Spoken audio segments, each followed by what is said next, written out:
अब जैसे भजन नहीं है तो प्रश्न आया कि आप कहते मनुष्य योनि बड़ी दुर्लभ और बड़ा, अब तो बहुत जनसंख्या बढ़ रही तो कहां से आ रही? तो आप जगह एक बीता देखो खोद करके, इतनी दीमक है, इतने जीव हैं कि एक जिला में जितने मनुष्य हैं उतनी हाथ दो हाथ में दीमक निकल आएगी। अब वो जब आदमी बनेंगे तब तुम्हें ज्ञान है? अनंत ब्रह्मांड है, कौन से जीव की कहां गति कैसे भेजी जा रही। कलयुग को महर्षियों ने प्रणाम किया है, ब्रह्म ऋषियों ने प्रणाम किया है। जितना लाभ आप कलयुग में वृंदावन का ले रहे हैं अन्य युगों में नहीं ले पाए। जितनी जल्दी भगवत प्राप्ति कलयुग में होती अन्य युगों में नहीं होती। 10-10 हजार वर्ष तपस्या करके जो फल प्राप्त अन्य युगों में करते थे, दाहिने पैर के अंगूठे के बल खड़े होकर दोनों हाथ उठाकर आकाश दृष्टि करके मंत्र जप कर रहे हैं जल में खड़े होके, 24 घंटे नाम कीर्तन में वो फल प्राप्त हो जाएगा। जो 10,000 वर्ष तपस्या, कलयुग बहुत प्रणाम करने योग्य है, पर आप भगवद विमुख हो जाओगे तो भ्रष्ट कर देगा, नष्ट कर देगा। तो क्या और युगों में ऐसे आचरण वाले व्यक्ति नहीं थे क्या? कम थे। ऐसे ही भगवद आचरण वाले क्या कलयुग में नहीं है क्या? कम है। बहुतायत है अधर्माचरण करने की प्रवृत्ति, बहुतायत है इसकी। अब आपको अंदर से सोचना है कि मेरा प्रयोजन इंद्रियों का दुलार करना नहीं है, अभी ठीक होने लगेगा। पर ये सोचना आचरण में उतारना होना चाहिए। नहीं सोचते तो बोलते रहते हैं वैसा नहीं करेंगे, पर वो कसम और नियम 1 मिनट लगता है तोड़ने में। इसके बाद फिर रो बैठ के क्या हो गया, ऐसा मैंने क्यों किया, फिर भी ठीक नहीं होगा। फिर 2-4-6 दिन फिर वहीं पहुंच जाओगे, फिर निराश हो जाओगे। अब तो हम चलने लायक ही नहीं भगवत मार्ग में। इसलिए प्रार्थना है, अलमल मति घोरानर्थ कारेन्द्रियाणा मतिशय परितोषैर दुष्करैर दुस्तरैश्च। अब इंद्रियों के परितोष वाली बातें छोड़ो, अब इंद्रियों का पोषण मत करो।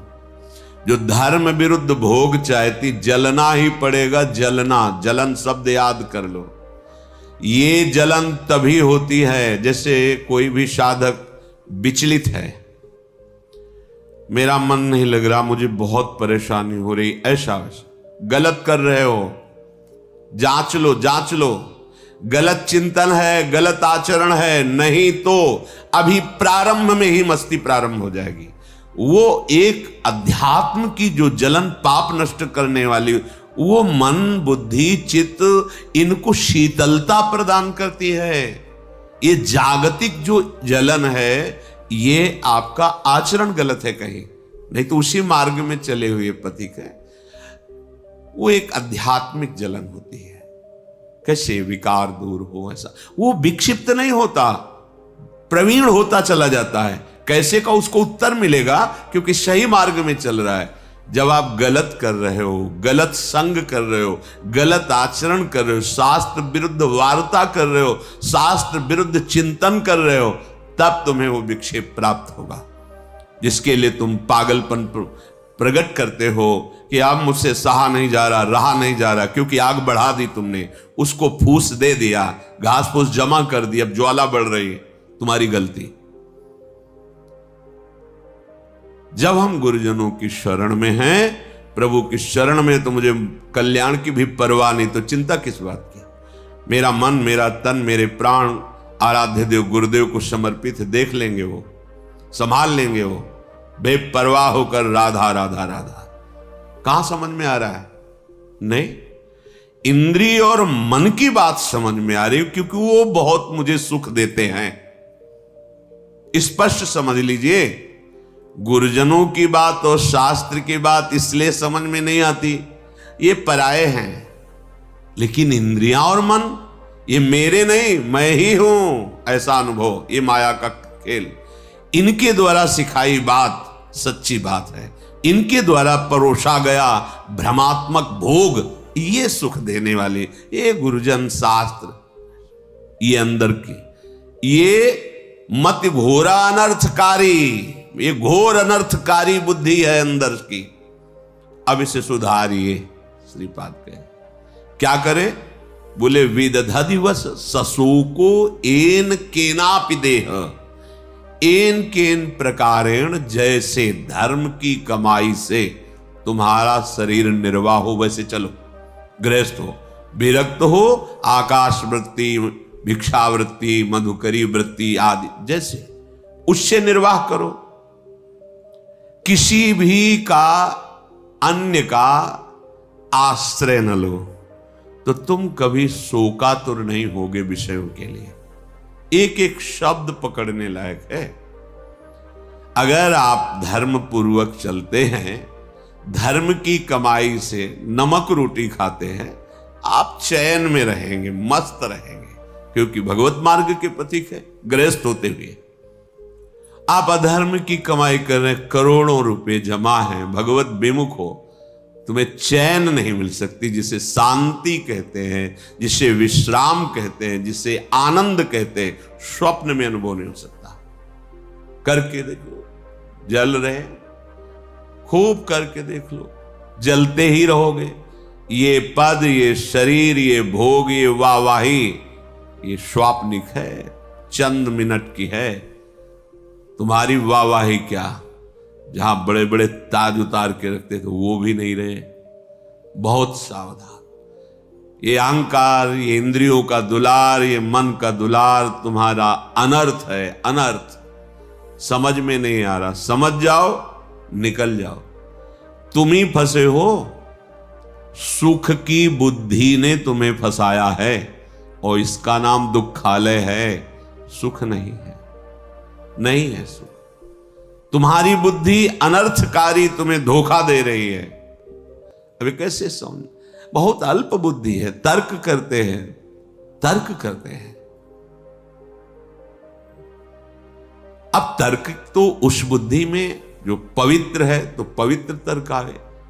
अब बहुत अज्ञान से घिरी हुई बुद्धि क्या इन शास्त्रों को समझेगी? तुम्हारा भोजन ठीक नहीं, थोड़ी भी मर्यादा नहीं, गुरुजनों का सेवन नहीं, पवित्र विचार नहीं, तो तुम शास्त्र समझ जाओगे। जो ब्रह्मानंद में, भगवदानंद में छके हुए महापुरुषों ने आंतरिक अनुभव लिख, वो तुम समझ जाओगे। बहुत बड़े महापुरुष हो गए तब तो। नहीं, पहले शरणागत हो, अहंकार गलित करो, फिर जब अहम रहित बुद्धि होती है, वो भगवदानंद पर विचार करने की योग्य हो जाती है। अभी तो देहाभिमान है, जितना भी चिंतन करोगे वो प्रकृतिजन्य ही होगा।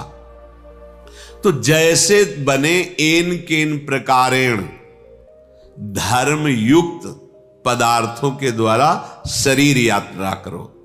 एन केनापि देह स्थित, ये चटोरापन इंद्रियों का बंद करो। बहुत खा पी लिया है, बहुत सब गंदे गंदे पदार्थ, दूसरों के शरीरों का हनन करके खाने की बातें, कैसे निकृष्ट बुद्धि हो गई। उल्टी नहीं आती तुम्हें, बमन नहीं होता तुम्हें बात सोच के? पर बुद्धि है, देखो अनर्थकारी बुद्धि है। अरे बहुत बलिष्ठ कर देता है, खाओ बस, विजय प्राप्त कर लोगे। किस पर? किस पर विजय? इंद्रियों के गुलाम होते जा रहे हो, मन के गुलाम होते जा रहे हो, विषयों की अधीनता बढ़ रही है। तुम स्वतंत्र कहां हो रहे हो? तुम विजयी कहां हो रहे हो? तुम तो हारते चले जा रहे हो। भला कहीं अपवित्र पदार्थ पाकर तुम्हारी बुद्धि प्रवीण होगी, ठीक से निर्णय कर पाएगी? मान जाओ हमारी बात, यही माया की चाल है। सावधान, ये अनर्थकारी बुद्धि तुम्हें नष्ट कर देगी। तुम श्रीधाम वृंदावन का आश्रय लो, सत्संग सुनो, प्रिया प्रीतम के चरणारविंद की दृढ़ता हृदय में आ जाए तो सब विकारों के जीतने की सामर्थ्य आ जाती है। अच्छा ही नहीं लगता, सही मानो। देखा है, कभी कभी हम कहते हैं कि भगवान के चरित्र से भी बढ़कर भक्तों के चरित्र में हमें विशेष आनंद और विशेष अनुभूतियां मिलती हैं। क्यों? क्योंकि जब भगवान के लिए कोई आश्चर्यमयी बात आती है तो ये हमारे हृदय में बैठा ना कि कर तुम अकर तुम अन्यथा कर तुम सर्व समर्थ भगवान है, कोई आश्चर्य नहीं होता क्योंकि भगवान है।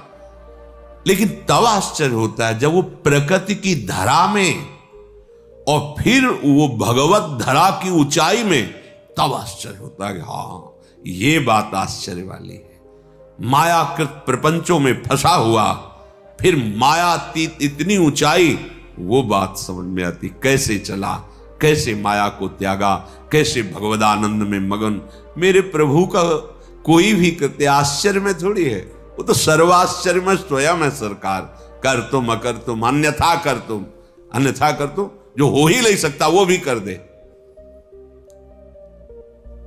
जैसे आप केवल कान से ही सुन सकते हैं, प्रभु किसी भी रोमकूप से देख सकते हैं और वहां से सुन सकते हैं, कहीं से भी आहार ग्रहण कर सकते हैं। कर तुम अकर तुम अन्यथा कर तुम, वो सर्वतो मुख वाले सर्वतो नेत्र वाले हैं। बिल्कुल महर्षियों ने गाया फिर भी कह दिया कि सामर्थ्य नहीं कि आपकी उन प्रभु की महिमा में कोई आश्चर्य की बात है।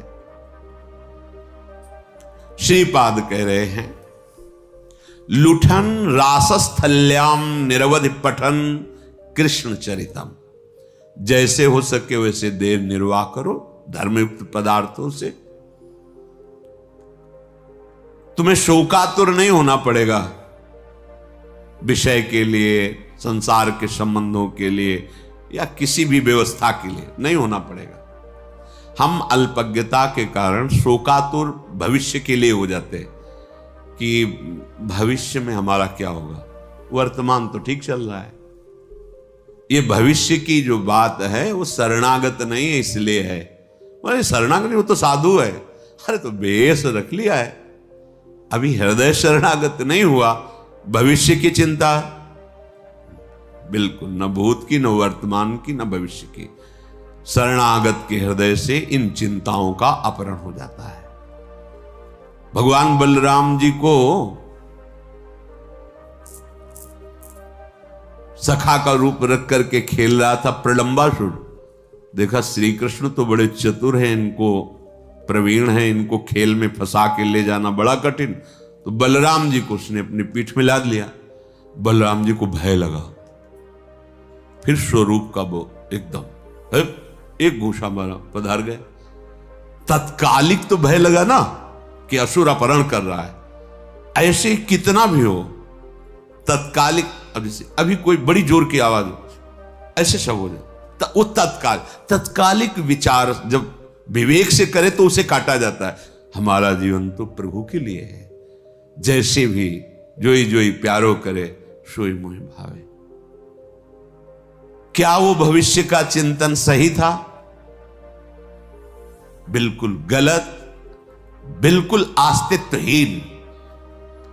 ऐसे ही जब हम अपने आराध्य से देव से अलग होकर शरीर को सोचते तो भूत की चिंता, वर्तमान की चिंता, भविष्य की चिंता, मैंने ऐसा किया उसे भोगना पड़ेगा, ऐसा ना करते तो ऐसा, भूत की चिंता, वर्तमान की चिंता, भविष्य की, ये तीनों चिंताओं का अपहरण हो जाता है शरणागति से। ये हम विश्वास के लिए कह रहे हैं, हमें आगे के विषय में नहीं सोचना। हमारा आज, हमारा कल सब मंगल होगा क्योंकि हम मंगल भवन प्रभु की शरण में। तुम्हें शोक प्राप्त नहीं होगा, ये बहुत मतलब विश्वास की बात। जैसे वृद्ध शरीर, आप वृंदावन वास कर रहे हैं, आपको लग रहा है कि अब घर जाना पड़ेगा, कोई हमारी सेवा, जाना पड़ेगा। घर है आपके, घर ना है, घर वाले, जाना पड़ेगा। और जिनके है ही नहीं, घर वाले ही प्रिया प्रीतम, वृंदावनी घर है, जाए तो कहां, जाऊं कहां तजी चरण तुम्हारे, कोई ठौर ही नहीं। तो हमने ऐसे देखा है, ऐसे एक भी शिष्य नहीं जीवन में बनाया था, एक भी रुपया नहीं था, परम किंचन संत तो अपने कई लोग सेवा में प्रेरित किए गए भगवत प्रेरणा से। तो इस समय उनका स्नान होता, जानते हो कैसे स्नान होता था? जैसे माँ बच्चे को